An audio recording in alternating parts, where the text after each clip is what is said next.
मेरा भाई मेरा सबसे बड़ा दुश्मन। क्या भाई ऐसे भी होते हैं?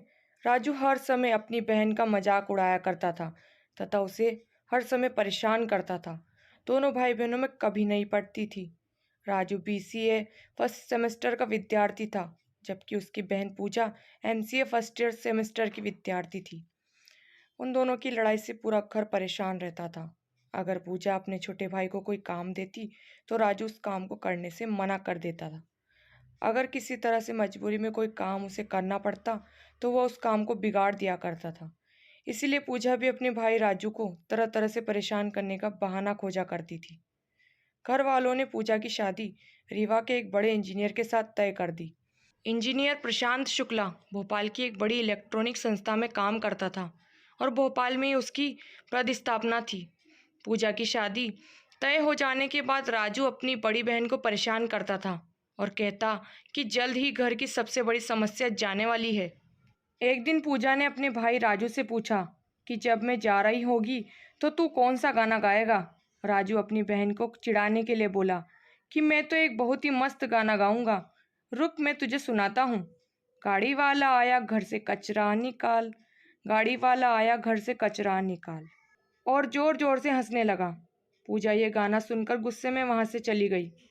शादी को अब बस 10 दिन ही बचे थे और राजू का मन अब भारी होने लगा था। वह अब अकेले अकेले रहता था, बहन से झगड़ा बिल्कुल नहीं करता था। पूजा को अब राजू का बर्ताव कुछ कुछ खटकने लगा था।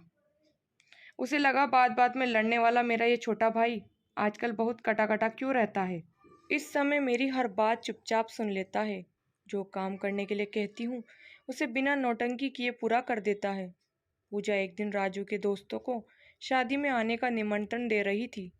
उस समय राजू का एक दोस्त पप्पू ने बताया कि दीदी तुम्हारी शादी होने वाली है और अब तुम घर छोड़कर अपने ससुराल चली जाओगी, इसलिए इस समय राजू बहुत दुखी रहता है। पप्पू ने यह भी बताया कि कल हम लोग साथ में चाट और फुल्की खा रहे थे, तभी तुम्हारी शादी की बात पर चर्चा होने लगी तो राजू जोर जोर से रोने लगा। पूजा को बड़ा अजीब लगा, उसे झटका लगा कैसे उसका शरारती भाई इस समय मेरे जाने की खबर पर दुखी है और दोस्तों के सामने रोता रहता है।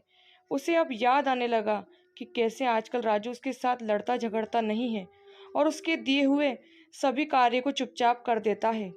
पूजा तुरंत राजू के कमरे में गई और राजू को छेड़ते हुए बोली कि मेरी शादी में कौन सा गाना गाएगा।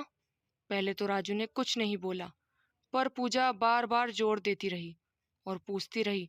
तब राजू ने भारी मन से बोला, मैंने तो पहले ही बता दिया था कि मैं कौन सा गाना गाऊंगा, कि गाड़ी वाला आया घर से कचरा निकाल, और बोलते बोलते रो पड़ा। पूजा उसके बहते हुए आंसू को पूछने लगी और खुद भी रोने लगी। दोस्तों, उम्मीद करती हूँ कहानी पसंद आई होगी। कहानी पसंद आए तो लाइक शेयर कमेंट करना बिल्कुल ना भूलें। चैनल पर नए हैं तो सब्सक्राइब करें, बेल आइकन प्रेस करें ताकि मेरी अगली वीडियो की नोटिफिकेशन मिल जाएगी। आपका कीमती समय देने के लिए बहुत बहुत धन्यवाद। मिलते हैं नई कहानी के साथ।